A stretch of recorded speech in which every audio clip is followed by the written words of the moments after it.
So we are done with almost each and every condition. The only thing that is left is shut, right?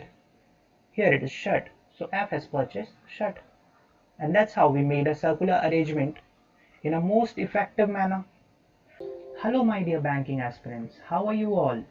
How is your preparations going on for your upcoming examinations? Are you having trouble in solving circular arrangements? So let's learn few tips and tricks to solve complex circular arrangements in a most effective and efficient way. Are you ready? So let's get started. This is our session on how to be a pro player in circular arrangements by BANKERHAIHUM. Before getting started, I would like to tell you that when we talk about circular arrangements, we generally refers to an arrangement where we are provided with a circular object. A circular object can be a table, a garden, a pathway, it can be anything. A circular object can be anything. It can be a table as well, it can be a garden as well, it can be a pathway as well, it can be anything. So here are some people who are made to sit around a circular table, as you can see on your screen, right? You have a view of what is actually gonna be happening in the circular arrangement. So let's just take an example of a question, and we will try to figure out how are we gonna be solving this. You can see that there it is talking about there are 8 friends. These are the names of the friend, and all of them are made to sit around a circular table facing towards the center. So this is my table, and these are the persons who are sitting around a circular table. And remember, all of them are facing towards the center of a table. This is the center of a table, so all of them are facing towards the center of a table, right? Okay, and they all have purchased different items. So these are the names of the items they have purchased, right? Okay, so what are we going to do now?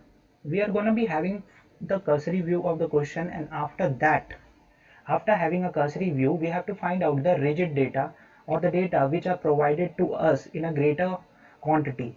So can you see in the first line it is talking about F and A, right?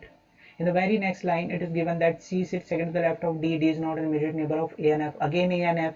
D is the connector to A and F. Then you can have look at this line A, F, right?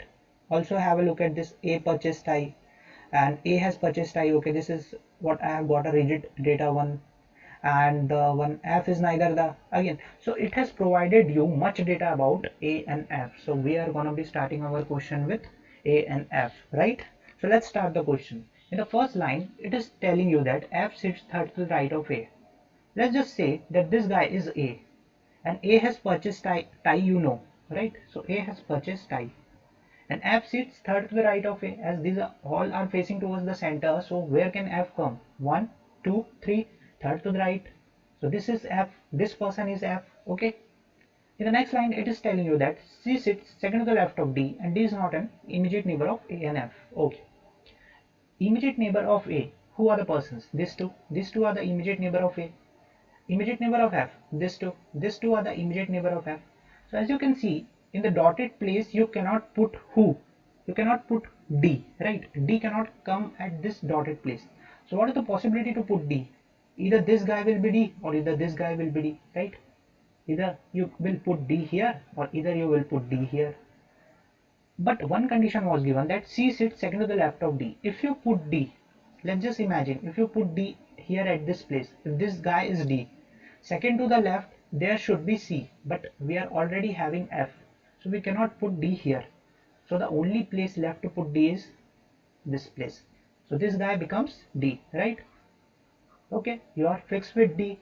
Just fix the C, because C was second to the left of D, right? You are done with this line. D is the neighbor of the one who has purchased shoes. Okay, so it is talking about the neighbor of D. Who are the neighbors of D? This guy and this guy. So either this guy or either this guy has purchased what? Shoes. Done. Okay, then you know this point, right? So either this guy or this guy has purchased shoes. Done. Either you make a diagrammatic representation or write it like this: D's neighbor has purchased shoes. Done. It's all upon you, right? Let's proceed to the next line. there are three persons sit between A and the one who has purchased cap. Okay, three person A and the one who has purchased cap. So A, this is one person, this is two person, this is three person. So C could be the guy who has purchased cap, right? Definitely. Point. Either you go from this way or either you go from this way. There will be three persons between them, as this was the arrangement of 8 persons, right? Okay, have a look. A, F and also their neighbors do not purchase. So it is talking about A, it is talking about F and their neighbors, right? So let me just make this point clear. I will delete this and I will write it like this. Okay, now it is talking about A, it is talking about F, their immediate neighbor. So this guy and this guy. So this dotted place including F and A, what is happening, that they have not purchased belt. So you cannot put belt either at this position, this position, this position, this position, or this position, right? So where are you going to be putting belt? There is only two places left to put belt, right?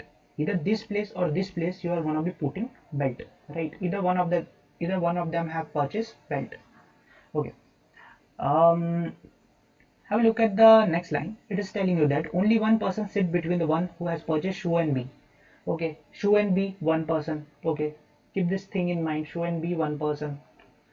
And the one who purchased wallet and jeans are immediate neighbor. And also you have to keep wallet and jeans together, right? These two items have been purchased by two immediate neighbors. Okay, and it is mentioning you in the next line that the one who has purchased wallet and jeans are immediate neighbor. F is neither purchased wallet and jeans.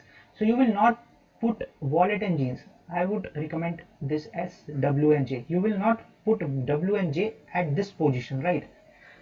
Okay, in the next line, have a look at this. Only one person sit between H and the one who has purchased trouser. So H and the one who has purchased trouser. So it is supposed to be happening like this. H, one person, and the another guy will be the guy who has purchased trouser, right? H do not purchase belt and wallet. Now it is mentioning you that H has not purchased belt and wallet. Okay, done.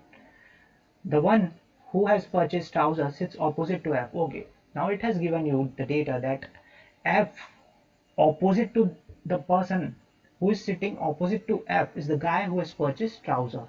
Definitely this is the guy who has purchased trouser, as this is the opposite to F, right? So this is the guy has purchased trouser. Now you have to put trouser, one person H, either H can come at this position, one person either H can go at this position. So as of now, hold this condition, right? Let's put this condition at hold, on hold, sorry. Let's put this condition on hold. Now let's proceed to the next line. The one who purchased trouser sits opposite to F. We're done with it.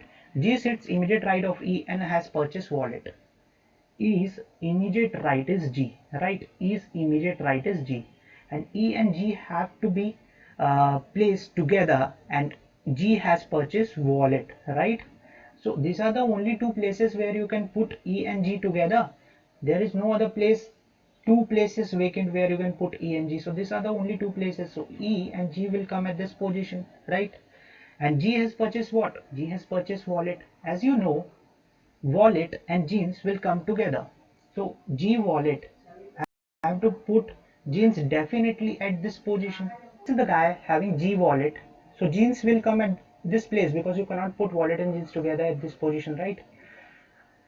Okay, we are done with this condition as well. Now have a look. Can you put H, one person trouser? Trouser, one person H, not possible. E has occupied this place. So trouser, one person, this position H. So H will go at this position. We are done with it, right? Now have a look. Shoe, D's immediate neighbor is the guy who likes shoes, right? So where can you put shoe? If I give shoes at this position, right? Shoe, one person B possible, right? One person B possible. If I give shoe to D, one person B not possible. Here C has occupied a space and here A has occupied a space. So from this point it is clear that we have to put shoe here at this position, and one person B would be the guy who has purchased trouser. So we have only left with D, belt, as we have mentioned that this two position will be for the guys who have purchased belt. So this is the only position left. So D has purchased what? It's not belt, it's belt. D has purchased what? Belt, right? So we are done with almost each and every condition. The only thing that is left is shirt, right? Here it is shirt. So F has purchased shirt. And that's how we made a circular arrangement in a most effective manner, right? In the real examination, you are not provided with this kind of 3D data.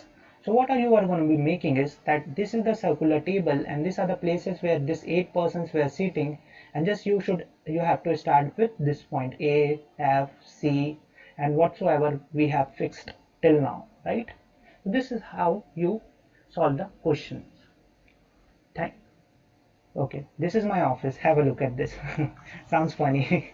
Okay, so in the later sessions, we will also discuss square arrangements where people are made to sit around a square tables. Okay, thank you so much for watching the video. I know it's not that good, but it may help you.